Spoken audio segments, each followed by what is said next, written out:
जो लगानीकर्तालाई Sanika hydro power company लिमिटेडले निष्कासन गरेको आइपिओ परेको थियो, सम्पूर्ण लगानीकर्ताहरूको डिम्याट खातामा यस कम्पनीले सेयर ट्रान्सफर गरिसकेको छ। सानिका हाइड्रो पावर कम्पनी लिमिटेडले यही जेठको 18 गतेबाट जेठको 21 गतेसम्म यस वर्षकै सबैभन्दा ठूलो रकमको आइपिओ निष्कासन गरेको थियो भने यस कम्पनीले 46,74,000 किता सेयर आइपिओ मार्फत सर्वसाधारणको लागि बिक्री खुल्ला गरेको थियो। यस कम्पनीले निष्कासन गरेको आइपिओमा 27,66,700 लगानीकर्ताहरूले आइपिओको लागि आवेदन दिनुभएको थियो भने जम्मा 4,67,400 लगानीकर्ताहरूले यस कम्पनीले निष्कासन गरेको आइपिओ 10 किताको दरले हात पार्न सफल हुनुभएको थियो भने जो लगानीकर्ताले यस कम्पनीले निष्कासन गरेको आइपिओ हात पार्नु भएको थियो, सम्पूर्ण लगानीकर्ताको डिम्याट खातामा यस कम्पनीले सेयर ट्रान्सफर गरिसकेको छ। र यस कम्पनीको फन्डामेन्टल सेक्टरको कुरा गर्ने हो भने यस कम्पनीको इपिएस ₹2.80 रहेको छ भने यस कम्पनीको नेट ग्रोथ ₹104.57 रहेको छ। र सेकेन्डरी बजारमा जुनसुकै कम्पनीहरूले पनि आफ्नो कारोबार सुरु गर्ने ओपनिङ प्राइस राख्ने भनेको त्यस कम्पनीको नेट ग्रोथलाई बेस मानेर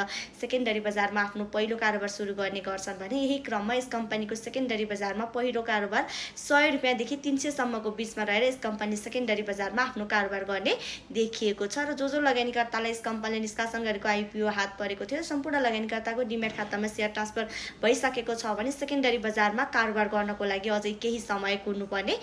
देखिएको छ।